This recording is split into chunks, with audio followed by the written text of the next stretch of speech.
in terms of the starting pitcher, what I want is the worst starting rotation known to man for the rest of the season, because I want the most invested part of this team to be blown up. Like, I'm good moving Verlander. I am good moving Quintana. I don't care how well they have pitched. It's just not working out right now. I want to keep Senga. Senga's my ace right there. Yeah. And then there's got to be a huge drop off to Tyler McGill and David Joey Peterson. Lucchesi. I don't care. David Peterson, extended look at Jose Budo, who is just like a 28-year-old Carlos Carrasco. At this point, like, I just want to see youth. See what you can get from some of these guys and just blow up this rotation, blow up the bullpen too. Why is Drew Smith still here? I mean, there's tons of questions to be answered. I don't understand how people are saying, what are the Mets going to do to field a rotation next year if they trade all these guys? I was just going to bring that there up. Aren't people available. True. Now, I understand you're going to have to spend money again. I get that. But, you know, Ohtani's going to be out there. Urias is going to be out there. Yamamoto is going to be out there. There are players that are out there. Aaron Nola is going to be out there. Giolito's out there. Now, is Giolito a top-end rotation guy? No. Probably not. But you can get guys, Giolito. Jordan Montgomery. You can also, with all of these players that you're acquiring, you could go trade for Corbin Burns if you wanted to. You can go, pick a person. Whoever it is, like, the Mets are going to have options. So get younger.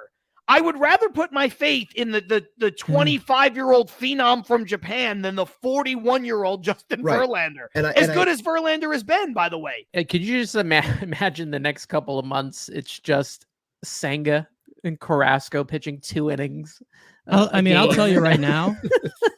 I mean, every start after every start. I mean, I think that Senga's our ace going forward. I've been saying that. Yeah, I've been saying that since like mid-May. Again, you just never know with these guys that come from Japan. Sometimes they flop, sometimes they do well, but he's legit. Like, Senga is legit. I'm good going with him as my number one guy, possibly building around him next year. Like, I'm okay doing that. Just to continue the point that was just being talked about, like, I was getting so frustrated. I mentioned this to you yesterday, Carson.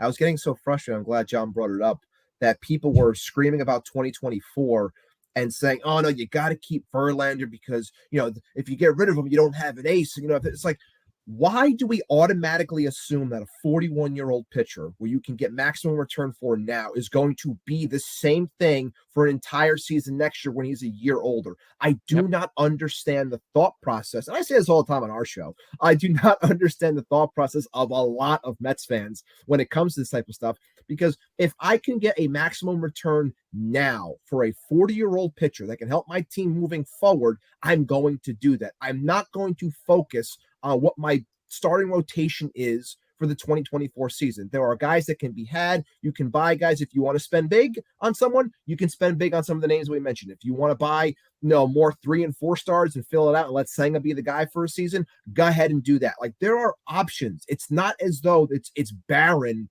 in terms of being able to fill out a rotation if you get rid of Justin Verlander. But everyone's like clutching, oh, you can't get rid of Verlander, you can't get rid of Quintana. It's like, why not? You absolutely can. You shouldn't give them away, but you absolutely can. You can trade them, though. It's a seller's market. Listen, if multiple teams are giving you offers for Quintana, you trade Quintana.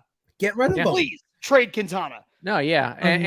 Unless there's like a guarantee that Verlander's going to pitch until he's 47 years old. I feel like if Verlander hadn't pitched so well in his last 5 to 6 starts, and I said this to Ibby last night, no one would be saying this. Like, no one would be saying that. If he has been pitching like shit in these last 5 starts of the recency bias, they'd be like, oh, move on. It's enough already. And nobody would want him. Nobody would want the guy at that point. You wouldn't be able to. You wouldn't be getting no one would. Attraction you're getting right now. Right. This is why I didn't want Verlander in the first place. I was with you, Carson. I was definitely hurt by DeGrom leaving, and the pivoting to Verlander, I understood, and I eventually, got over it. But I did not want Verlander, and it stemmed all the way back to Scherzer not being able to kind of finish the season at his age. And it's been a couple of years. It wasn't just last season. Scherzer has had his troubles getting through the postseason with the Dodgers, and it got into this past season in 2022 and now 2023. And I didn't want another 40-year-old at the top of the rotation. If they can trade him, like Amy says, and get stuff for him, like John says, you got to do it. Same thing with Quintana. And now we can officially see if there's anything left for Tyler McGill. Does he have anything left to maybe we don't have to sign someone. Maybe he can get his form back and be that pitcher. Give Joey Lucchesi an opportunity. He hasn't really gotten. Are these pitchers that we have in the minor leagues, are they going to be what we can use in the back end of the rotation instead of having to spend for Urias and Snell and Nola and buying a rotation like we did last year? I wanted to see them do that last year and basically accept that the dominance of Jacob deGrom was not replaceable. You couldn't replace that. Whether he was going to be healthy or not, you're not going to replace that. Verlander's good. Verlander's had a fantastic career. He's one of the greatest pitchers of all time. But like I always say, he's 40. He's 40 years old. Every time a 40-year-old puts himself into a Mets uniform, it's not a good formula. We've seen this before, right?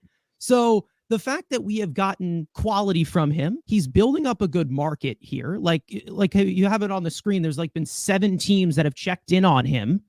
Like it's definitely a better market than Scherzer had. I mean, I would do it. Like I definitely would do it right now. Verlander, maybe towards the end of the season, maybe he just falls off. Like right now is the best time to move this guy. Like you've got maximum value for Justin Verlander right now. And you do. Unlike you, Carson and Ant, I was for bringing in Verlander. I thought it was a sound baseball decision. I understand exactly why you guys are saying what you're saying, and you guys have been consistent with that the entire time.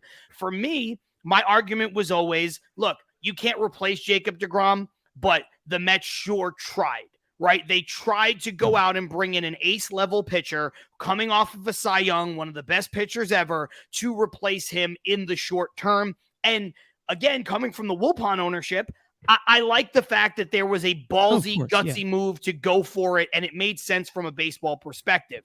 Because you can't sit there and say, hey, we lost Jacob deGrom, but we brought in Nate Eovaldi, and we brought, we brought in, Michael Wacha back, and, and you know what? We re-signed Seth Lugo, and we're finally giving him a turn in the rotation. Like, there would have been picketing in the streets. Like, there would have been riots. Like, it would have been insane. But honestly, looking back, hindsight being 2020, Eovaldi was probably the best free agent pitcher signed. And Lugo is having a decent year until he got hurt. And look at the resurgence that Michael Wacha had. So the Mets probably would be in a playoff spot if they had done those 3 moves instead of Verlander. So, sometimes it could be a sound move. It could be a move that makes sense, but it doesn't mean that it worked. And it doesn't mean that you can't, if you have the opportunity to get out from under it in this huge seller's market, go for it. Absolutely.